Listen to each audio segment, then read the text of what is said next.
and exchange experiences and share knowledge. The Banjul conference is expected to draw 250 development practitioners from various sectors in agricultural development. We are expecting more than 250 participants from the whole region of West and Central Africa.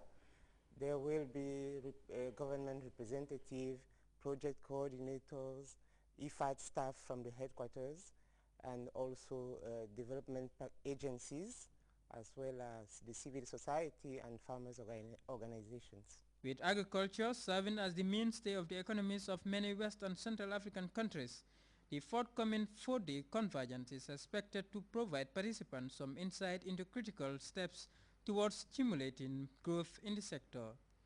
The IFAD-funded forum is the first time a government is taking a lead role in organizing such a convergence. It is a test officials of the Ministry of Agriculture are hopeful of undertaking and in the process deliver with the right note of success. Grts News is Babukar Senghor. Deputies at the National Assembly have received leadership training courtesy of a group called Youth for Christ, the Gambia. Lumeni tells us more about the interactive seminar. Parliamentarians to work is one of the prime reasons for the organization of this capacity building seminar, a third of its kind, courtesy of Youth for Christ, the Gambia. The Christ movement, headquartered in America and existing in 100 countries across the globe, said they are custodians of President Jammeh's vision to make the Gambia the Singapore of Africa.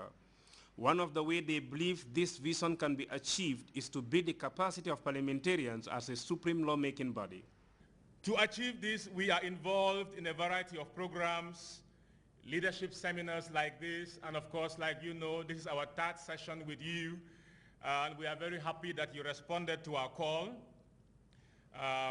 So we also have a school here in the Gambia, and in that school, over 85% of the children there have full scholarship.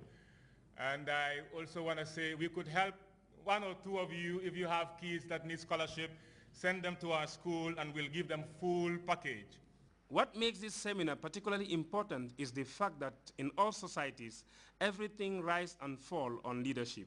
Everything rises and falls on the pivot of leadership. And that simply means if things go right, we have to blame the leadership for the thing going right. If things go wrong, we also have to blame the leadership for it. Because the leaders are the ones who set direction. You know, they are the ones to carry people along so that, you know, the common goal will be achieved. So if they cannot do that and fail, then everything else will fail. The theme for the seminar is Yes We Can. Organizers say it's very apt. Yeah. You know what? I love the vision of the president. I simply love it. I have fallen in love with the vision. Guess what? It is not his vision alone. It's the vision for the whole country. And all people in Gambia must buy into the vision, take it personally and run with it. And that is why we are doing this, you know, to share with our leaders and inspire them, add to their stream of consciousness so that, you know, they can take steps. We need to move. We need to move from the egg stage to the butterfly stage. An area of concept for great leadership was brought to the fore during the day-long interactive session. The distinctions between great and good leaders and qualities of good leaders, capacity and character being the two most significant.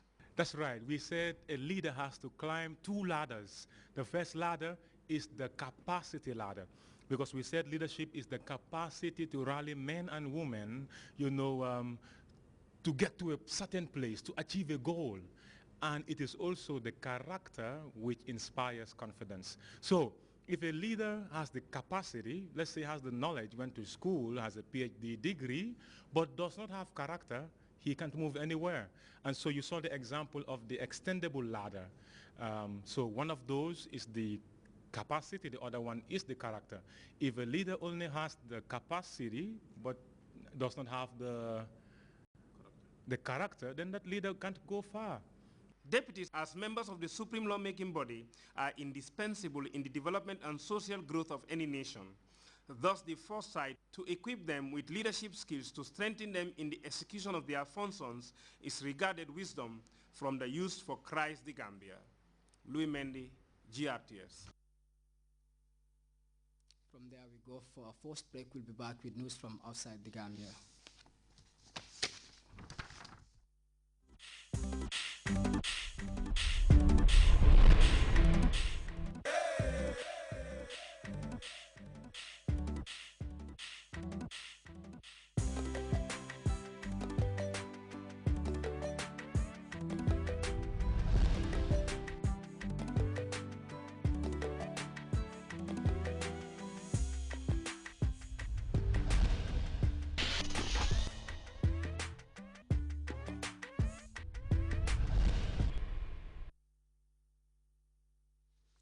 Welcome back.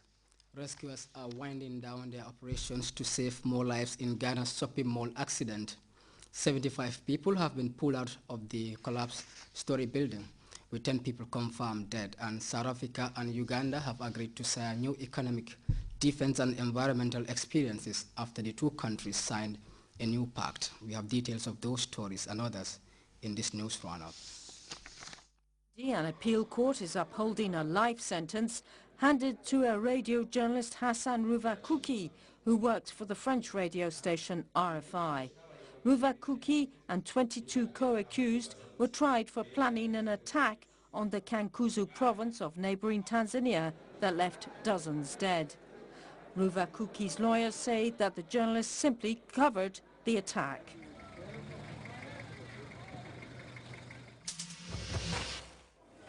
In Ghana, rescuers at the site of a collapsed 6-story mall in Accra are running out of hope of saving any more victims. 75 people were pulled from the rubble alive and 10 people are confirmed dead. The 6-story building was opened earlier this year without a building permit. According to eyewitness reports, there were visible cracks in the construction. South Africa and Uganda have made a series of wide-sweeping agreements to strengthen their links. The agreements concern the environment, defense, tourism and education. Thanks to these new partnership accords, security and economic links will be reinforced in the Great Lakes region.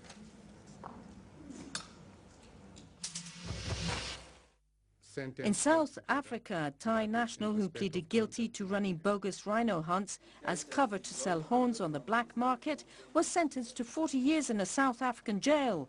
Chamlong Lem Tongtai received the unusually harsh sentence from a Johannesburg magistrate court amid a record number of rhino killings this year. 26 rhino horns were sold in Asia for medical use for €50,000 a kilo. America's military and intelligence community is in shock over this one, the sudden resignation of CIA Director David Petraeus. He quit after admitting to an extramarital affair after it was uncovered by the FBI. Petraeus is best known as one of America's most decorated military leaders. CNN's Pentagon correspondent Chris Lawrence has more on the abrupt end of a storied career. At his first taste of real combat, he was a 50-year-old Major General. In 2003, he commanded the 101st Airborne during its march on Baghdad. It was in Iraq that he rhetorically asked a reporter, "Tell me how this ends," suggesting trouble the U.S. would have there in later years. There he gained the nickname King David, used affectionately by his supporters and derisively by those who labeled him a celebrity general. In 2007, President Bush appointed Petraeus to lead all troops in Iraq. Petraeus essentially rewrote the Army Field Manual, and his ideas on counterinsurgency became known as the Petraeus Doctrine. A scandal of a different sort brought Petraeus back to command another war. When President Obama fired General Stanley McChrystal for his unflattering comments to Rolling Stone, Obama tapped General Petraeus as the man to save the Afghan war effort. It has again been the greatest of honors to serve here. But because of his name recognition among the American people, Petraeus was surrounded by speculation that he had political ambitions. Some wondered if he'd appear on the Republican presidential ticket, but Petraeus knocked down those rumors. We're not out there running a political campaign, we're running a war. At his Senate confirmation hearing to head the CIA, Petraeus admitted President Obama decided to withdraw thousands of troops from Afghanistan significantly faster than Petraeus wanted. The ultimate decision was a more aggressive formulation, if you will, in terms of the timeline than what we had recommended. Petraeus